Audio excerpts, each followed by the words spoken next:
Assalamualaikum warahmatullahi wabarakatuh.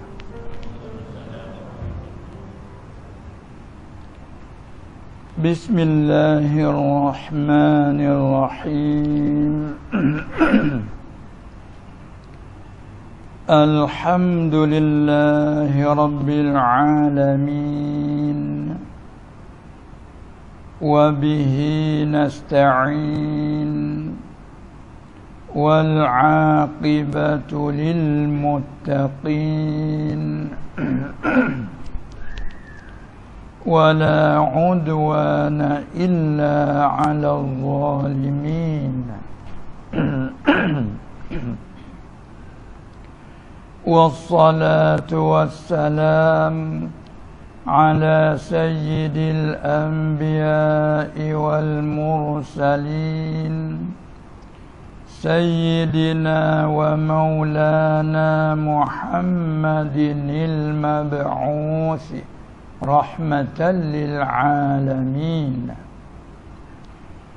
وعلى آله وأصحابه أجمعين والتابعين لهم بإحسان إلى يوم الدين.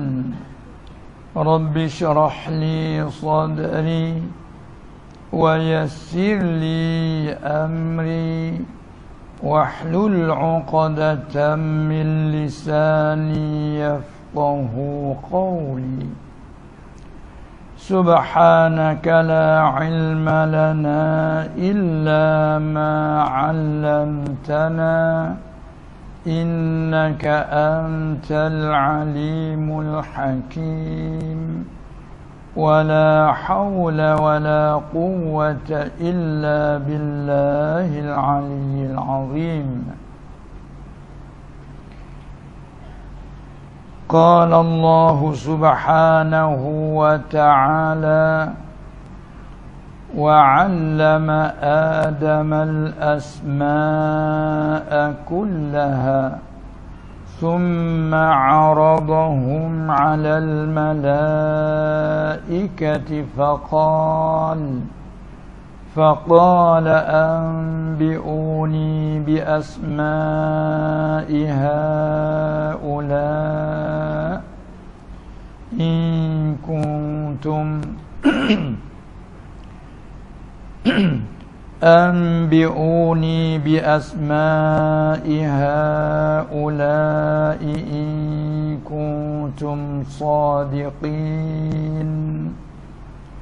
قالوا سبحانك لا علم لنا إلا ما علمتنا إنك أنت العليم الحكيم.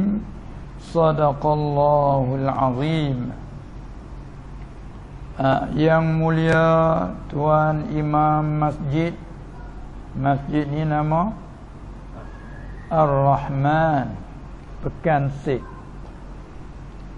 dan juga kepada guru-guru dan ahli jawatan kuasa masjid, dan juga yang mulia kepada semua hadirin hadirat daripada asatizah dan imam-imam yang datang dan hadir pada malam ini, dan seterusnya kepada semua muslimin muslimat yang kita semua ambil rebut peluang keamasan dengan izin Allah, taufik dan hidayahnya.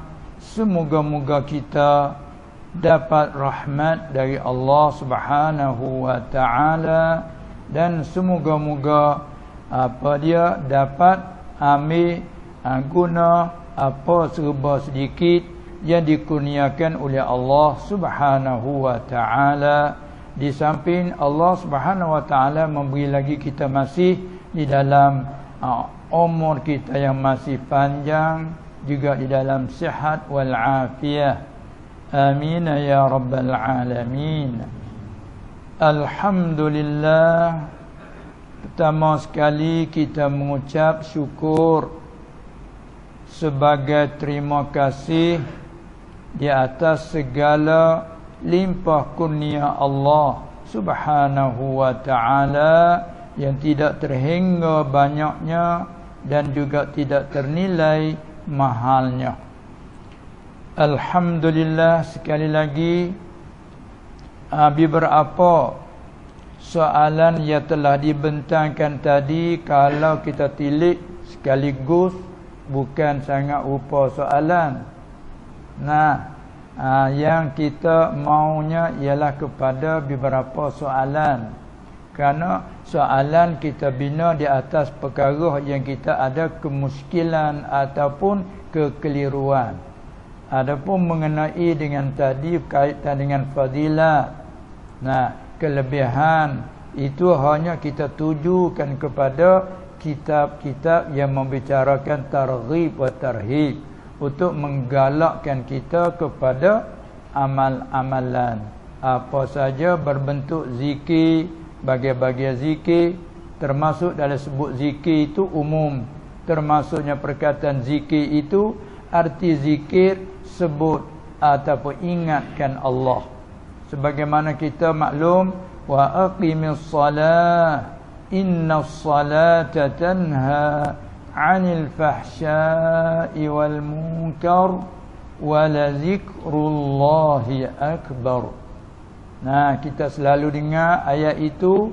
Allah menyatakan dan Allah perintah wa aqim, dan mendiri olehmu. Asal khitab tuju kepada Nabi sallallahu alaihi wasallam, tetapi yang maksud adalah semua. Dan mendiri olehmu akan salat. Kemudian dimaksudkan dengan mendirikan salat itu, kita sedia maklum, bukan Allah perintahkan salu, perintah aqimus salah.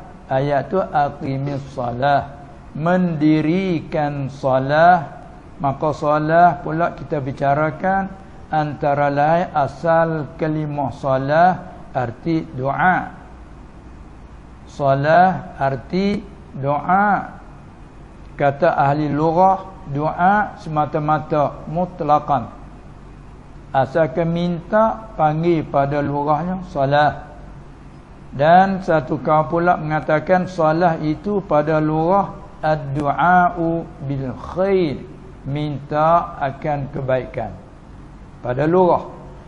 Adapun pada syarak, bila sebut salah dengan maknanya aqwalun wa af'alun makhsusatun muftatahatun bitakbir mukhtatamatun bitaslim bisyara'ita, beberapa bacaan dan perbuatan yang tertentu yang dimulai dengan takbir, lagi disudahi dengan salam, lagi yang bersepakat dengan beberapa syarat.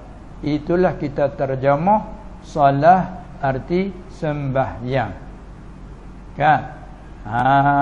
Kemudian apabila salah dengan terjemah sembahyang itu sudah pun jadi hakikat urfiyah, sehingga kalau kita murak kepada makna asli dia, bahajak kepada ada qarinah yang menunjuk.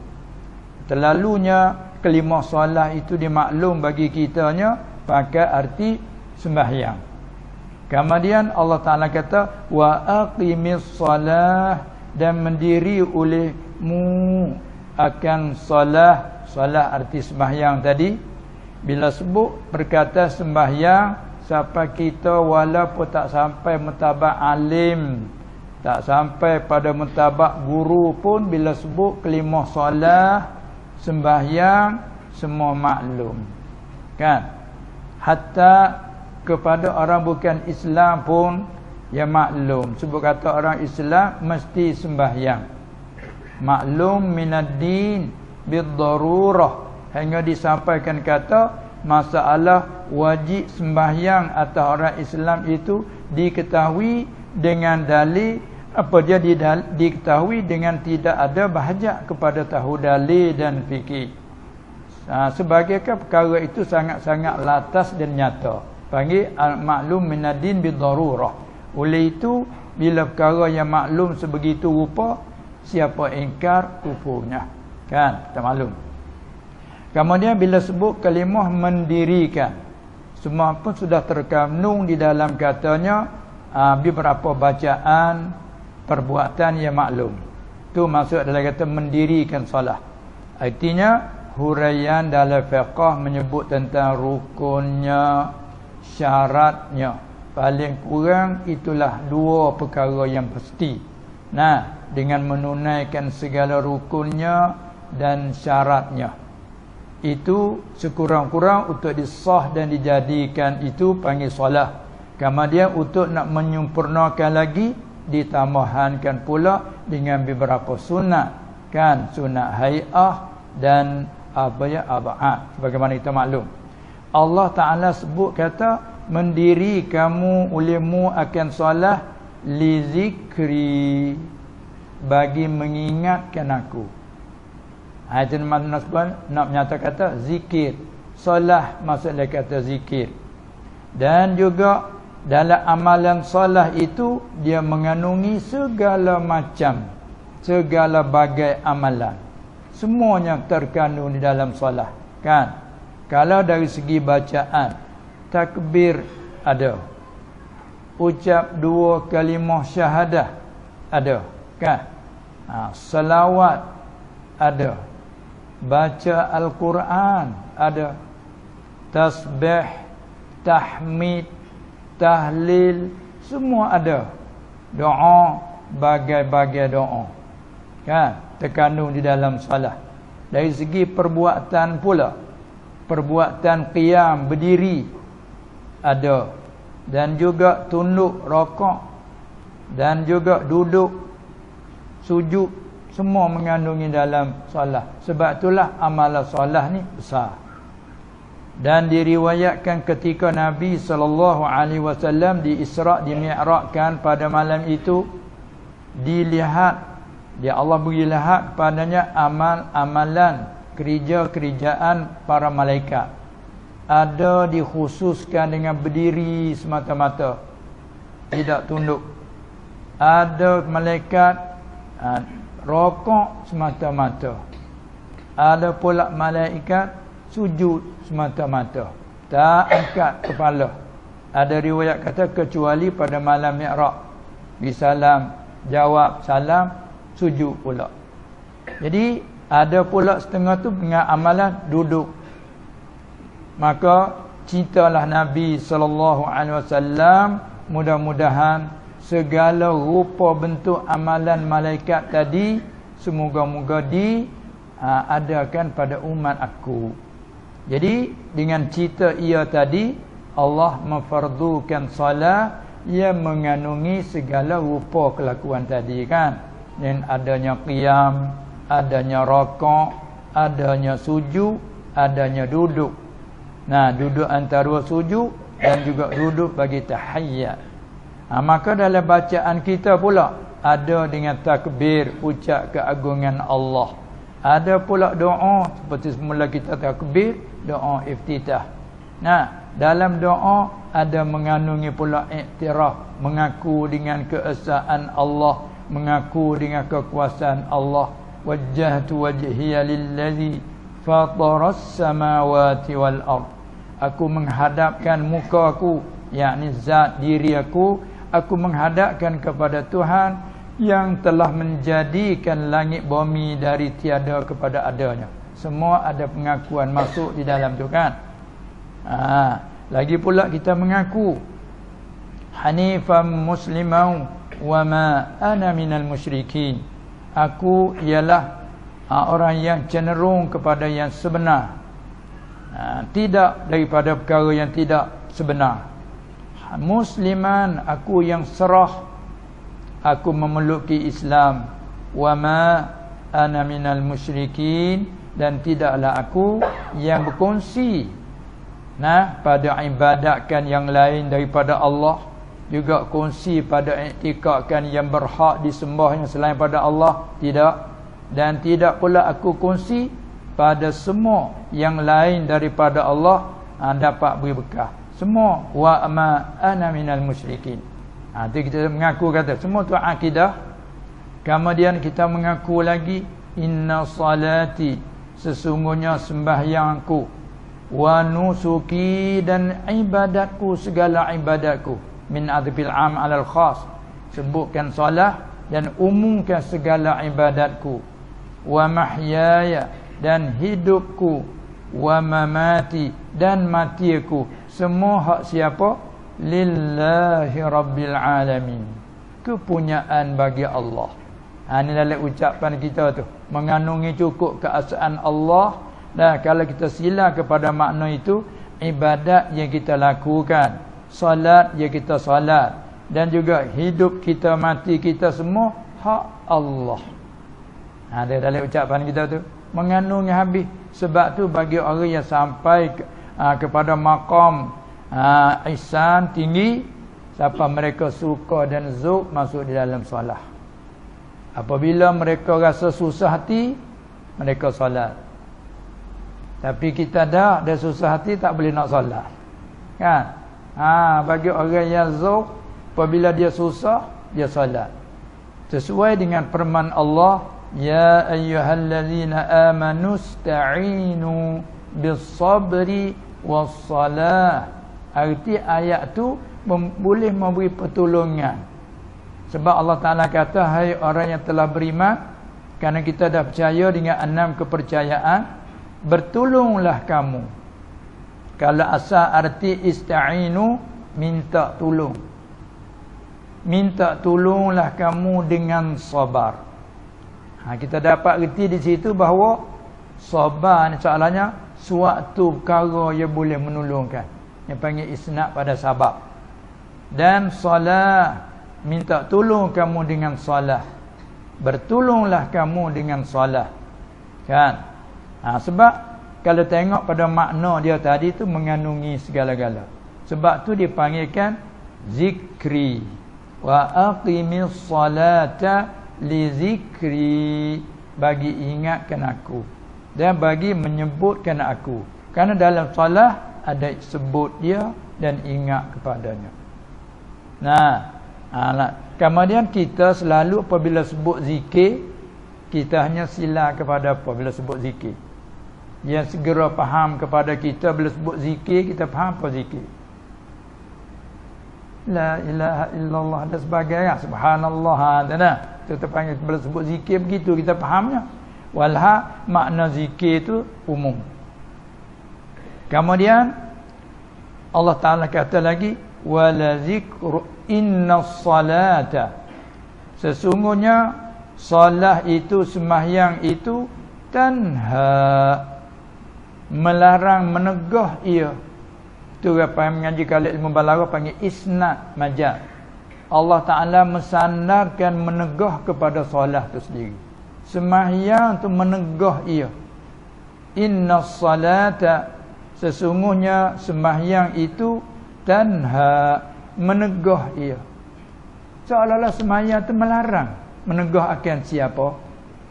Maf'ul terkedi, tanha yani ai sahibaha, menegah ke tuan punya sembahyang tu, menegah anil fahsya, daripada perkara yang keji, umpama zina, wal munkar, dan perkara yang diingkarkan oleh syarak. Jadi tengok dia ayat tu bahawa sembahyang itu menegah ke tuan punya dari fahsya dan munkar. Kemudian di akhir, wala zikrullahi akbar, dan sesungguh zikrullah, situ boleh arti banyak. Karena lafaz zikir dia panggil lafaz mushtarak. Boleh diartikan zikir hati, kita panggil ingat. Boleh diartikan zikir lisan, kita panggil sebut. Allah Ta'ala kata wala zikrullahi, dan sungguhnya zikrullah, kita nak buat arti apa? Kalau arti ingat, sungguhnya ingat akan Allah, dia panggil pula idhafah masdar kepada maf'ul. Sah. sungguhnya ingat akan Allah itu akbar, lebih besar dari apa? Mengaji kata isim tafdhil akbar, mesti dia kena ada mufaddal alaih. Lalu takdir la zikrullahi akbar ay min zikrihi, sungguhnya ingat akan Allah itu lebih besar daripada ingat akan yang lain. Satu. Zikir satu lagi makna lisani, terjemah pula. Dan sesungguhnya sebut akan Allah itu akbar, lebih besar jadi daripada sebut akan yang lain. Nah, kedua. Dan boleh pula itimam pula zikru idafah kepada fa'il. Wala zikrullahi, dan sesungguhnya sebut oleh Allah. Gitu pula. Sebut oleh Allah, yakni akan kita hamba ni. Allah sebut akan kita akbar, lebih besar. Lebih besar dari apa? Lebih besar min zikri ghairihi, daripada sebut oleh yang lain. Kan kita kalau buat apa-apa suka sangat orang sebut kan. Allah sebut kita terlebih besar daripada yang lain sebut lagi. Ini semua nak tupu kepada ikhlas. Kan kita suka buat apa-apa suka menunjuk-nunjuk, suka membagi tahu supaya orang sebut. Sedangkan Allah sebut lebih besar daripada yang lain sebut. Salah cukuplah. Tu bawa zikru idafah masdar kepada fa'il. Sungguhnya sebut oleh Allah itu akbar, lebih besar daripada sebut oleh yang lain. Oleh itu kita buat dengan ikhlas, kita buat dengan bersih semata-mata kerana dia. Apa saja dalam bentuk zikir, bagi-bagi zikir, kita ingat Allah sebut lebih besar daripada yang lain sebut. Fadhkuruni azkurkum, boleh diartikan maka sebut oleh kamu akan aku, ataupun maka ingat oleh kamu akan aku. Azkurkum, caya aku sebut akan kamu, aku ingat akan kamu. Lepas tu mari hadis pula, siapa sebut pada hatinya, cara sembunyi, cara seorang, aku sebut pada diri aku. Siapa sebut berzikirkan aku secara berjemaah, aku akan sebut kamu itu pada malaikat yang lebih mulia. Itu nak menyatakan kelebihan. Itu umum lah tu. Hak dalam sebut tadi kata apa dia, baik selawat ke apa saja kan. Itu umum. Kemudian itulah makna zikrullah. Apabila sebut zikrullah, ni kita duduk dalam majlis ilmu begini pun panggil zikrullah. Kenapa? Duduk sebut menyebut, ingat mengingat, tazkirah, tausiah, semua tu masuk dalam zikrullah. Sembahyang zikrullah. Kemudian pula tadi yang pada ayat kata tadi, sesungguhnya sembahyang itu menegah ia, yakni akan ampunyanya dari fahsyat dan munkar. Tiba-tiba kita mensyukir dengan ayat itu kan? Kita mensyukir macam mana? Tak nanti kita mensyukir kepada orang lain lah, diri sendiri kita boleh mensyukir juga ayat tu. Ayat tu kata solat itu, sembahyang itu boleh menegahkan Tuhan punya daripada fahsyat dan munkar. Kadang-kadang kita mensyukir, bagaimana aku solat bukan baru, bertahun-tahun lamanya, tapi masih lagi mungkar aku lakukan kan? Aku tak boleh tinggal setengah-setengah mungkar tu. Hati kita mensyukir. Walaupun sebegitu, semoga-moga dengan solat itu akan menegahkan.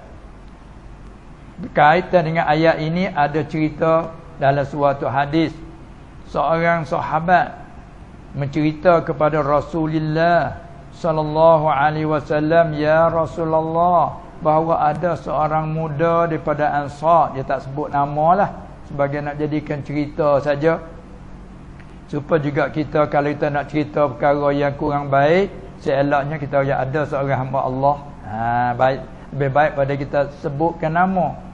Kalau tidak sangat-sangat hajat dan perlu, malaikat sangat hajat perlu seperti kita ada pengaduan mahkamah, tu mestilah kena sebut, tidak nak jatuh hukum macam mana kan. Tapi kalau kita nak cerita untuk ambil iktibar, tak perlulah, tak payah kita sebut nama tertentu. Ya Rasulullah, ada seorang muda daripada Ansar, orang Madinah lah.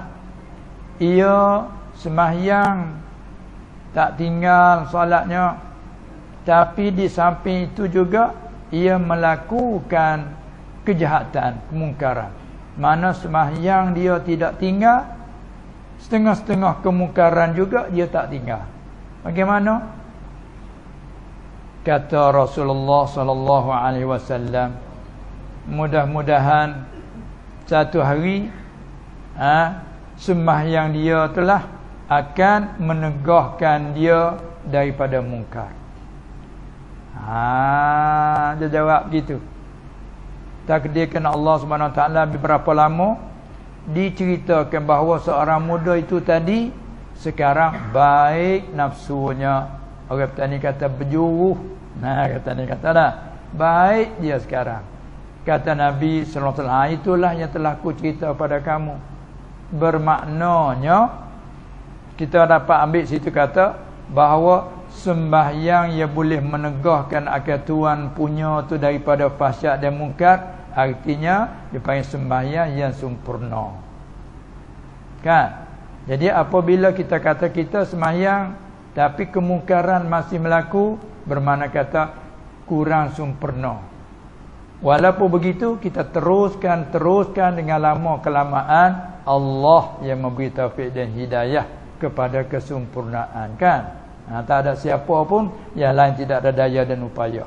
Jadi walau bagaimanapun, bila ditanggungkan bahawa solat ia boleh menegahkan Tuhan punya daripada fahsyat dan mungkar, iaitu solat yang sempurna, kan? Maka itu kita tak boleh nak angkatlah kesempurnaan Allah lah, cuma kita teruskan. Kita tengok contoh awal-awal kita solat dulu, kerana siapa kita boleh solat? Kadang-kadang kerana kita takut pada ibu bapa kita, kan? Tahap pertama dulu, kalau kita tak solat, ibu bapa kita marah, kita takut ke dia lah kita solat. Apabila pula kita diserah kepada guru, kita takut kepada guru. Kadang-kadang pula kita malu kepada kawan, malu kepada orang tertentu. Jadi tekanan ba'is yang boleh kita buatkan solat dulu tu kerana malu, kerana takut ke manusia dan sebagainya. Tapi akhir sampai di hari ini, adakah kita rasa malu lagi? Kita solat kerana malu kepada yang tu yang ni? Tidak, kan? Adakah kita solat kerana takut pada tu yang ni? Tak. Semoga-moga solat kita kerana takut pada Allah, kan? Lepas tu lama kelamaan pula solat kita kerana harap kepada rahmat Allah, nikmat Allah yang dijanjikan. Dan semoga-moga kita solat lagi hilangkan daripada kerana itu, mudah-mudahan hanya semata-mata kerana Allah. Kemungkinan dia tekak naik, dia tengkak naik, tapi tak ada siapa boleh mengangkatkan, Allah mempertekakkan. Itulah kita buat perhatian perubahan kita pendapat qablainan lain. Itu makna kata innas salata tanha 'anil fahsya'i wal munkar wa la zikrullahi akbar. Selalu kita dengarkan dalam khutbah tersebut, dan sesungguh sebut akan Allah ataupun ingat akan Allah itu lebih besar daripada sebut, daripada ingat akan yang lain. Itu orang panggil idhafah masdar kepada maf'ul. Sah diidhafah kepada fa'il. Sesungguh sebut oleh Allah itu lebih besar daripada sebut oleh yang lain. Ini semua tu pendek perkataan. Semoga-moga segala amalan yang kita buat sedikit sekalipun jangan kita duka cita. Oleh itu kata Sayyidina Ali radhiyallahu anhu, la tahtammu li qillatil amal wahtammu lil qabul. Apa arti dia? Jangan kamu duka cita kerana sedikit amal, dan kamu duka citalah bagi menerima amal. Apa maksudnya? yang kita duka citanya bimbang takut amal kita tak diterima. Itu perlu kita duka cita. Kita buat agaknya banyak, segala bagai amalan kita tu banyak bagai, tapi yang kita perlunya duka cita bimbang takut tak diterima. Itu perlu. Tentang sedikit amal tak usahlah kamu duka cita. La tahtammu liqillatil amal. Jangan kamu duka cita kerana sedikit amal. Kerana amal yang sedikit tapi diterima, itulah baik daripada amal yang banyak tapi tak diterima. Maka di situ tempat kita perlu rasa duka, rasa bimbang. Maka apabila kita mari rasa bimbang di situ, satu ba'is jadi tekanan atas kita untuk memperbaikikan apakah sebab yang tak diterima. Ada pun yang kita dah mengaji dalam fiqh syariat zahir untuk nak mengesahkan dulu. Baik kita dah tanya maksud Allah begitu begini tu, sah ke tidak sah, batal ke tidak batal, jadi ke tak jadi, itu kita dah bicara syariat zahir. Masalah nak jadikan solat dengan berhimpunkan beberapa rukun. Kita mengaji satu rukunnya niat dan qiyam. Tiap-tiap satu rukun dia punya pula beberapa syarat. Dan pula kita katanya bacaan Fatihah satu rukun. Tiap-tiap tu ada syarat. Dan takbir rukun dia. Tiap-tiap tu ada syarat. Nak sah takbir, apakah lafaz yang diucapkan? Kita contoh sebagai nak contoh ni. Di antara lafaz yang diucapkan Allah dan Akbar. Dia ada syarat dia. Khas dengan lafaz Allah. Walaupun nama Allah Ta'ala tu banyak, tapi untuk nak jadikan takbir untuk sah salah, iaitu khusus dengan lafaz Allah. Lafzul jalalah.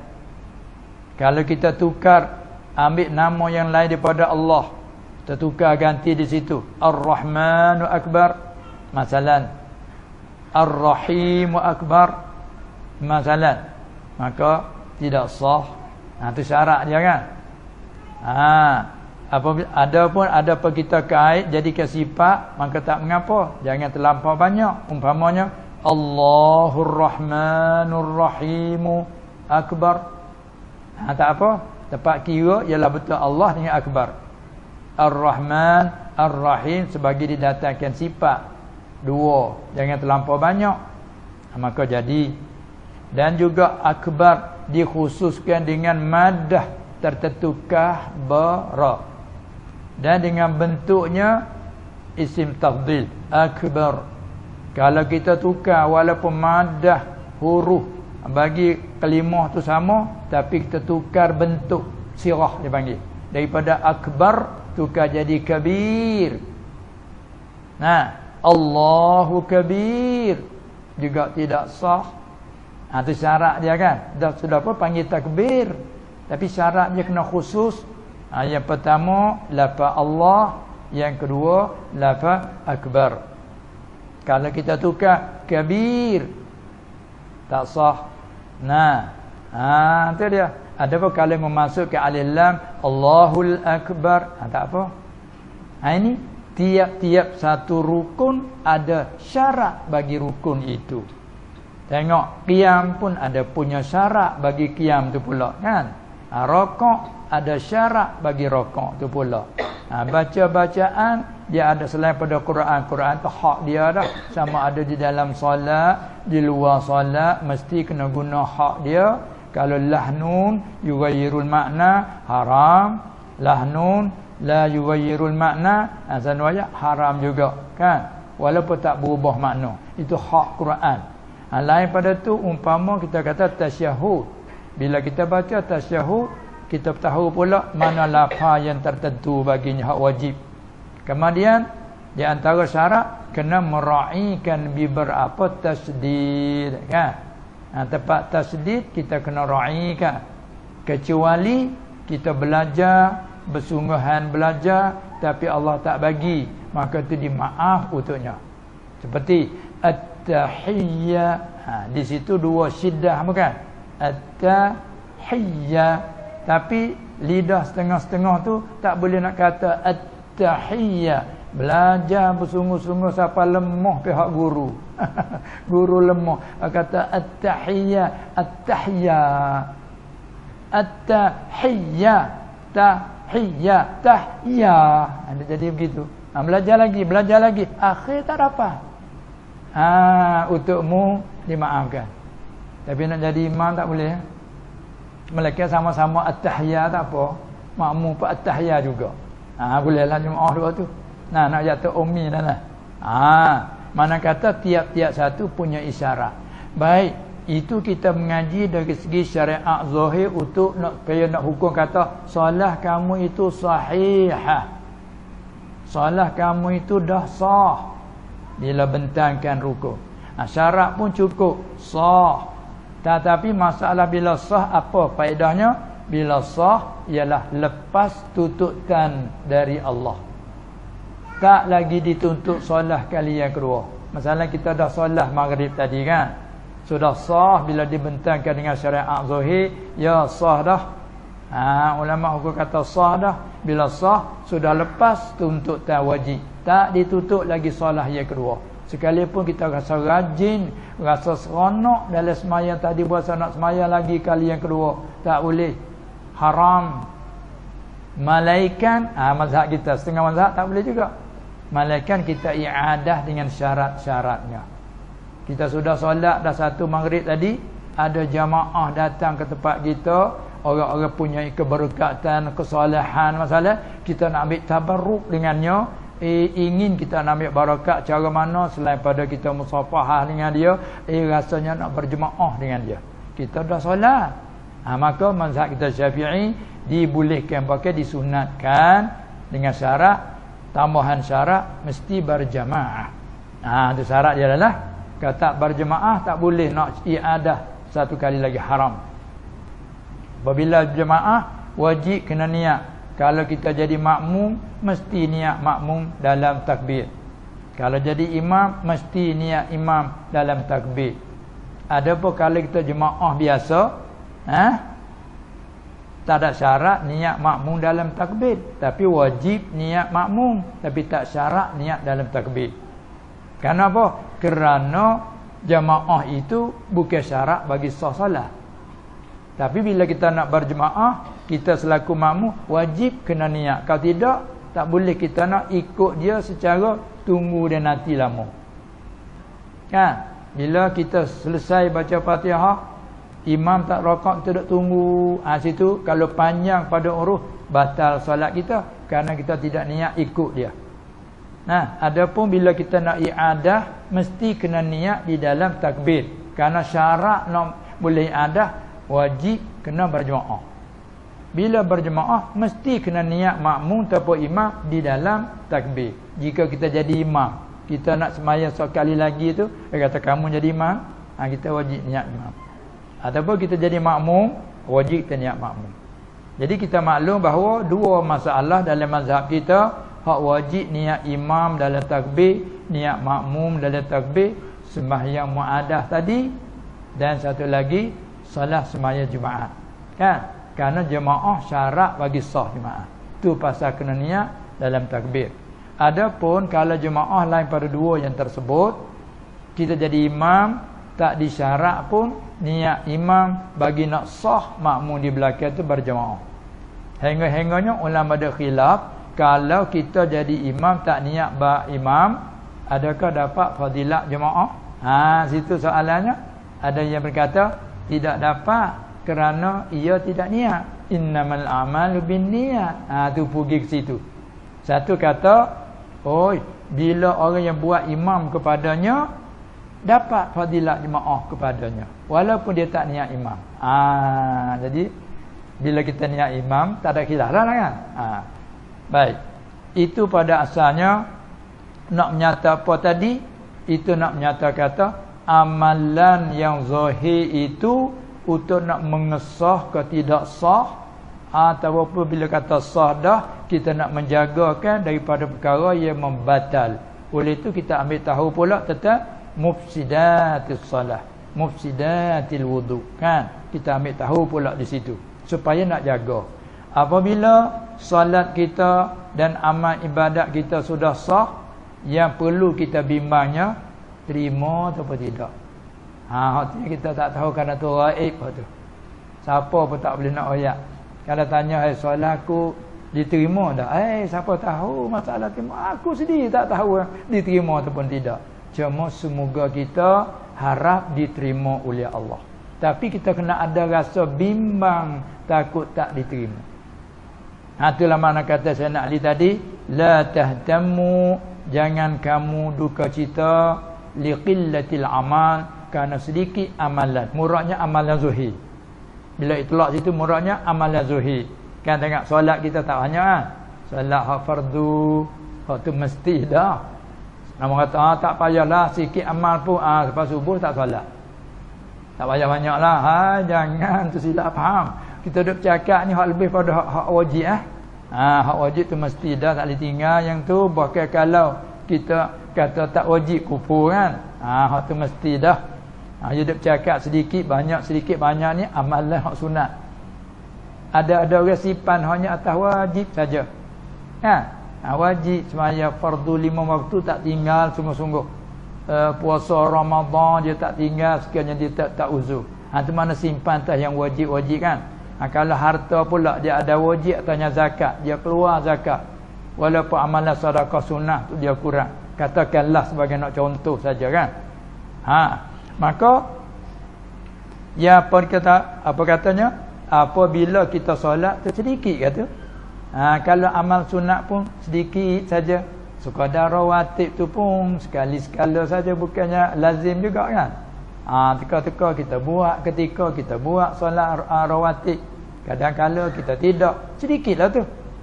Tapi kata Ali, jangan kamu duka cita kerana sedikit amal. Dan duka citalah kamu bagi terima.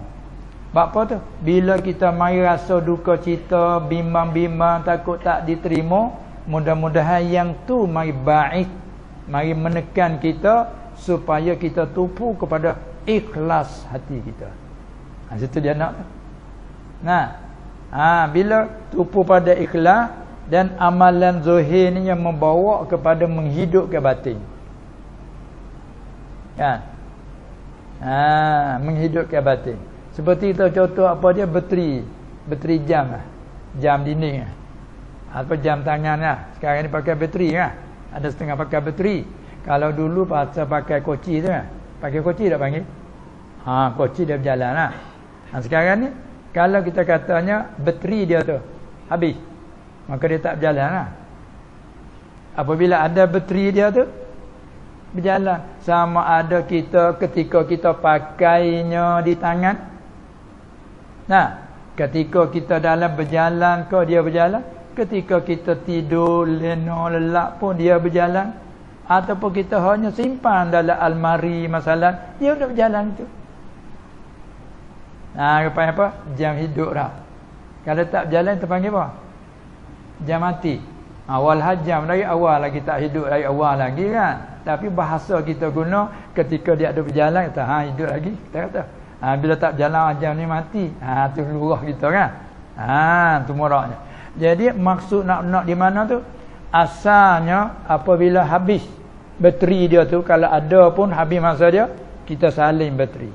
Bila tu salin bateri dia tu, maka dia berjalan. Pentingnya nak dia berjalan. Kalau tidak ada bateri pun dia berjalan. Itu pentingnya. Kan? Demikianlah batin.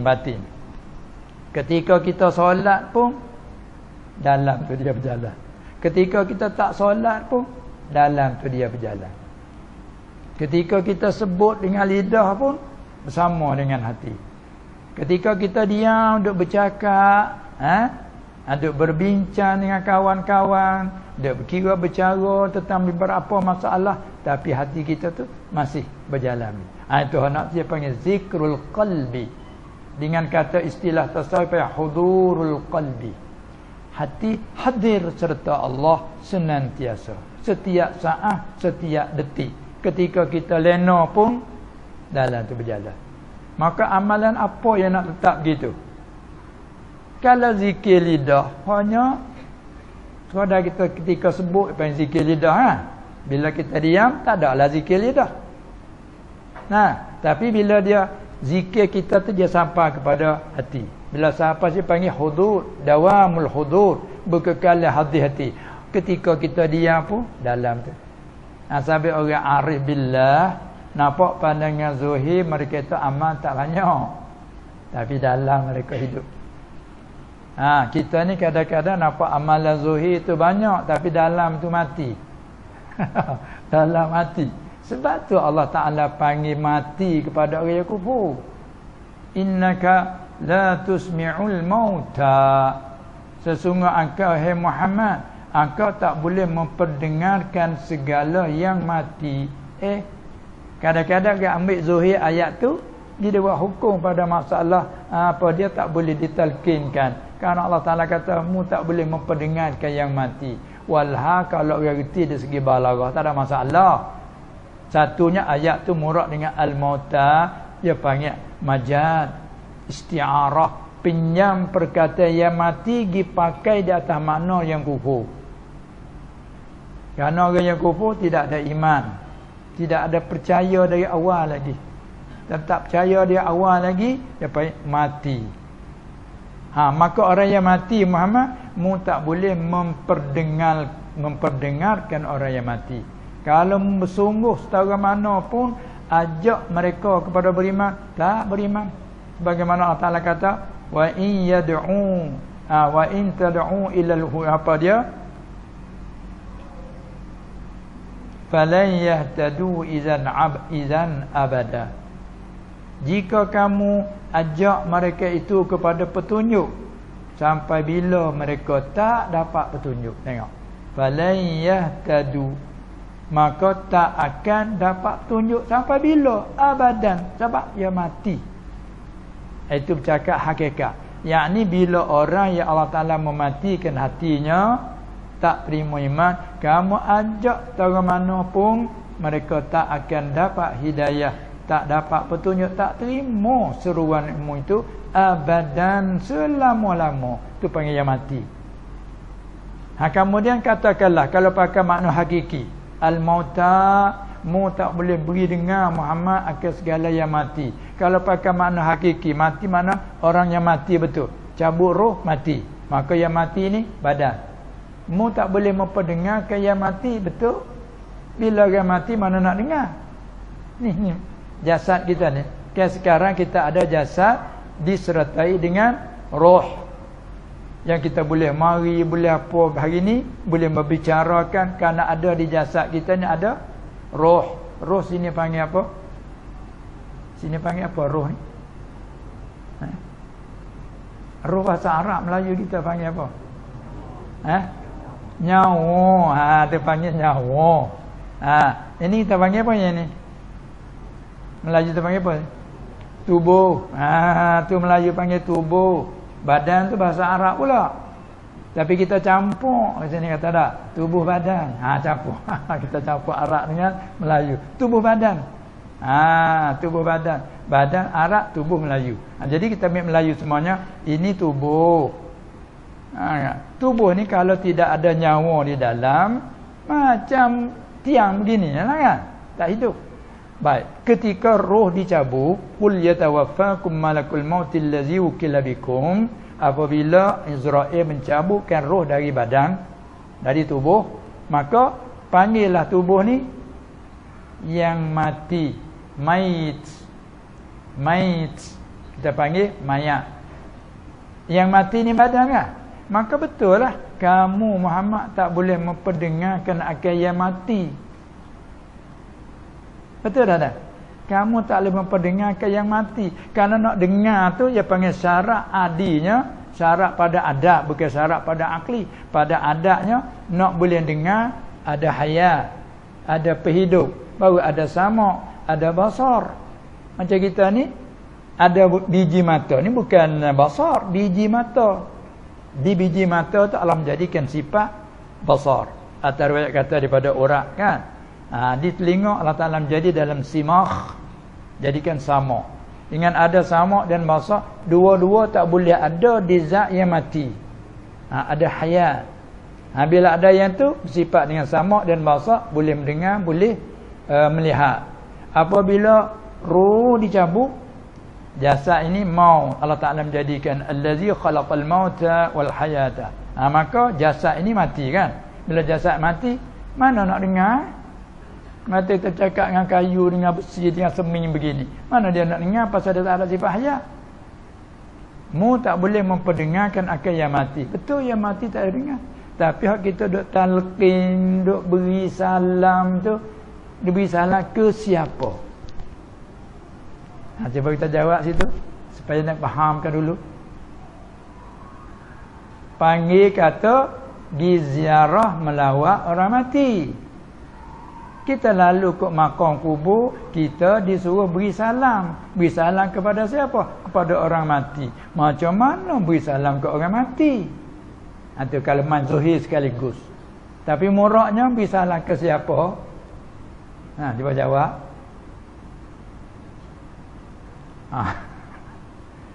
Kan jasad ni katakanlah hancur dah. Sini kata hancur. Hancur lebur, bahasa surat hancur lebur hancur lebur Apa hancur lebur ni salah macam mana hancur lebur ni? Ya kita beri salam kepada apa? Roh. Kan? Dari i'tikad kita, pegangan harian kita ni, roh mati ke hidup? Nyawa tadi masih hidup.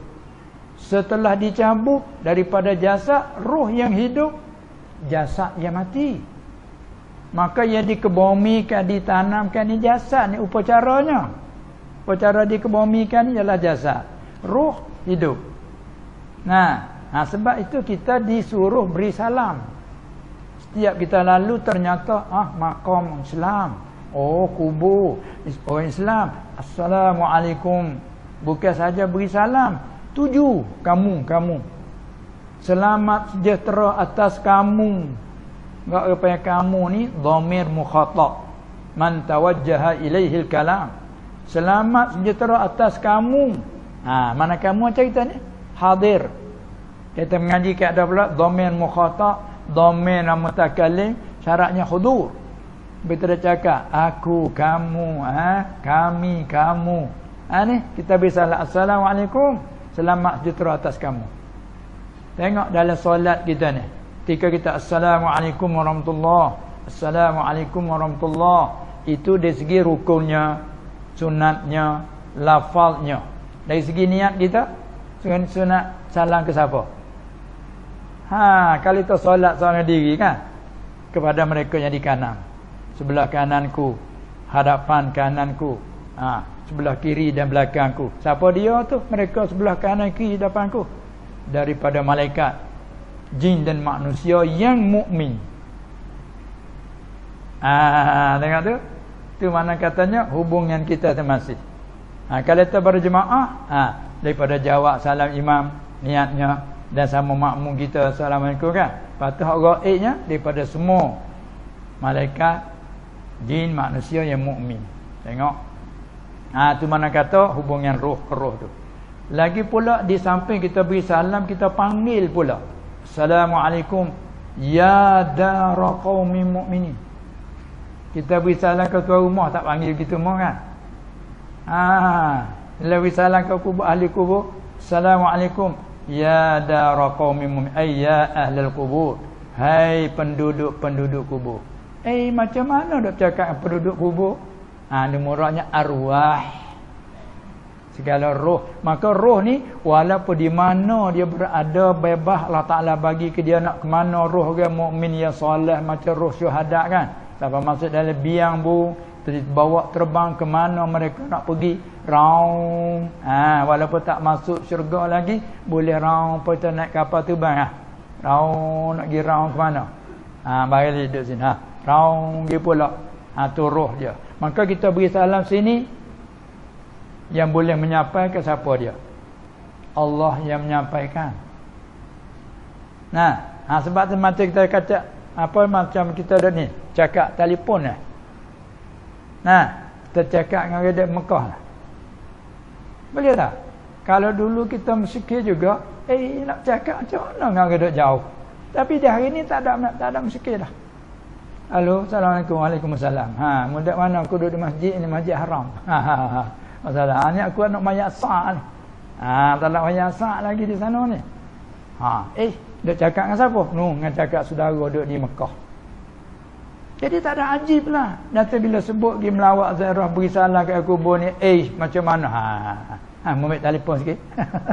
Tapi di hari ni belum lagi buat hubungan secara zahir dengan ahli kubur. Dengan orang Mekah Amerika hubung boleh. Ahli kubur ni mana nombor pun tak ada hari ni. Nah, dia mati mana telefon dia. Ni nombor dia. Tekan tang. Assalamualaikum. Kalau ni jawab semua Waalaikumsalam. Kamu siapa? Aku pun telefon siapa? Saudaramu yang mati Muhammad. Ya Allah, terkejut pula kitanya. Yang jawab semati. Ayo kau dia mati. Kau syaitan macam-macam pula tu. Jadi ahli kasyah tak ada mustahil pun. Sebab tu bagi setengah-setengah orang boleh bercakap dengan orang mati. Banyak dia cerita kat rumah. Dia kata, kami ajib. Bila kami lalu ziarah kubur, dia kena ziarah kubur malam. Tengah malam dia pergi. Bila dia beri salam, tanya dia. Ketika mau beri salam ke ahli kubur, apakah dalam kedengaranmu ada kedengaran apa? Masya Allah, dia tak terkejut kat sekaligus. Jawab, Waalaikumsalam. Ramai jawab. Ini kasyaf Allah Ta'ala bagi untukmu. Sebab dalam akidah kita, beri salam itu disuruhkan kita yang masih hidup. Pihak yang mati dalam hadis sebut dia jawab. Bila kita beri salam, dia jawab salam. Sehingga kita tak dengar. Tiba-tiba Allah Ta'ala nak menzahir, memperdengarkan kepada yang ni. Ini kasyaf Allah Ta'ala bagi ke dia. Tak ada mustahil pada akal, hanya mustahil pada adat. Dikatakan luar biasa. Itu je. Demikianlah ayat tadi kata sesungguhnya engkau tidak boleh memperdengarkan akal orang mati. Ya, semata-mata kita tak kuasa nak memberi dengar. Tengok sama yang hidup ni. Sama yang hidup tapi bila Allah Ta'ala tarik ke sifat sama. Si tuli kan. Kita bercakap dengan dia. Telinga dia elok. Lubang telinga dia elok seperti yang kita. Tapi dia tuli. Kita bercakap tak dengar walaupun dia berhapis dengan kita. Di mana engkau tak kuasa memperdengarkan. Betul. Yang boleh dengar Allah memperdengarkan. Jadi ada orang ambil ayat tu dibuat larang kata talqin. Tak ada kena-mengena. Akidah kita pula roh hidup. Kalau tanya balik intikak macam mana, roh mati ke roh hidup? Roh hidup walaupun roh orang kufur pun, apalagi orang mukmin. Roh hidup. Itu kena. Baik. Jadi apabila kita pergi kepada itu tadi, tempat untuk kita yang perlu duka cita ialah kita duka cita dari segi bima takut tak diterima Allah. Kerana masalah terima tak terima masalah perkara gaib. Tak ada siapa boleh tahu kecuali orang-orang Nabi maksum ataupun aulia illah yang Allah Ta'ala bagi untuk dia. Tu pun kalau rahsia dia tak boleh ceritakan. Tahu hanya untuk dia. Dia nak cerita kepada orang awam tak boleh, tak diizin Allah. Kerana rahsia tak boleh dicerita kecuali diizin oleh Allah. Kita nak contoh juga rahsia. Ni dalam telefon kalau ada rahsia kan untuk diri kita. Orang lain ambil telefon kita nak guna tak boleh. Dia tak boleh nak buka. Macam ni kata. Dia kena cuba kamu buka. Dia ambil. Boleh kita guna kan? Sudah dia guna dah hantar balik kata apa? Nak sekali lagi tak boleh dah. Kena tuan punya buka. Rahsia kata. Rahsia. Ini pasal-pasalah rahsia Allah bagi tahu kepada kita. Kalau tak diizin untuk cerita pada umum tak boleh. Kepada orang tertentu tengok terhati atas izin Allah boleh bagi tahu. Jika dia orang amanah, dia orang hati bersih, pandai jaga rahsia, boleh kita cerita. Begitulah orang nabi-nabi. Sebab tu mereka tahu hal gaib Allah Ta'ala bagi tahu ke dia. Sebab tu setengah-setengah sahabat, ya Rasulullah, kalau saya mati, apa nak kata saya? Kamu syurga, selalu turun medan. Ya Nabi bolehlah, kamu syurga. Kita tak boleh. Kamu syurga, curak. Tak boleh, haram. Tak boleh. Nah, sebab tu ada buat perbincangan tentang kita solat jenazah. Kan sudah solat jenazah, ada yang katakan apa kamu nak kata tamanya ini? Ma qaulukum fi hadzal mayyit, kan? Ada yang tak amal kan? Jawab alul khair. Kata lagi ma qaulukum fi hadzal mayyit, apa kamu nak katakan pada ini mayat ni? Ahlil jannah. Tu kata wahab cara tu macam mana ni? Tahu dari mana kata dia ahli syurga? Kalau kita memutuskan dia adalah ahli syurga, itu salah, haram, tak boleh. Kerana tak ada siapa tahu baik-baik. Tapi ada juga orang jawab dan tanggung di atas apa dia? Du'aiyah maknan. Khabariyah lafzan, du'aiyah maknan. Ada orang tanggung situ. Nah, apa maksud? Bila tanya apa kamu nak kata di atas si mati ini, atas mayat ini, imam kau kata ataupun siapa kata kan? Pada jawab ahlul khair, mudah-mudahan ia daripada ahli kebaikan. Apa yang tertangguh tak doa. Ahlul jannah, semoga-moga ia daripada ahli syurga. Kalau murak begitu, tak apalah, semoga-moga ia ahli syurga. Adapun kalau kita hukum betul, apa kamu nak kata si mayat ini ahlul jannah, kita mutu ke ahli syurga, jangan haram, tak boleh. Begitu juga dia ni mati dalam keadaan maksiat, neraka, jangan, haram, tak boleh. Sebab kita tak tahu jawab. Itu apa dia ni dalam cakapan ni, dalam bentuknya umum. Sebabnya tadi tu dengan beberapa tu sakut pak dengan kelebihan. Sakut pak dengan kelebihan. Lepas tu kita pergi kepada soalan, yang bentuk soalan